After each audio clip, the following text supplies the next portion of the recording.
विशिष्ट रामकथा प्रवचक शिक्षाविद पंडित अवंतीनाथ शतपथी 10म श्राद्धवार्षिकी पालित यह उपलक्षे एक स्मृति सम्मान समारोह सालेपुर सरस्वती शिशु विद्या मंदिर परिसर में अनुष्ठित होइछि। पंडित अवंतीनाथ स्मृति संसद आनुकूल्य आयोजित एक कार्यक्रम में अतिथि भाव पंडित डॉक्टर गौतम महारणा, डॉक्टर तरुलता देवी, डॉक्टर प्रभात किशोर नायक प्रमुख जोग देइथिले।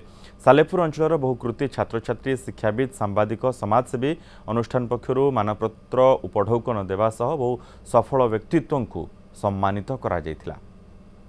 आम आखपाख अंचल 8टी विद्यालय ओडिया एवं संस्कृत रे जो माने श्रेष्ठत्व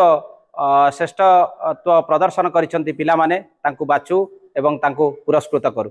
एई संवर्धना सेमानकु भविष्यत रे ए राष्ट्र समाज पई आहुरी किछि करिबा को प्रेरणा देव। विभिन्न विद्यालय अध्ययन कर छात्र छात्री मानक मध्य जो प्रतिभा रही विशेषकर भाषा ओडिया भाषा साहित्य एवं संस्कृत भाषा साहित्य रे जो माने प्रथम स्थान अधिकार करछंती सेमानकु संवर्धित करा जाउछि एवं ये भव्य कार्यक्रम प्रतिवर्ष करा जाई पिला मानकु प्रेरणा दिया होछि एवं समाज रे भल काम करिया पई ये गुटे वार्ता जाउछि।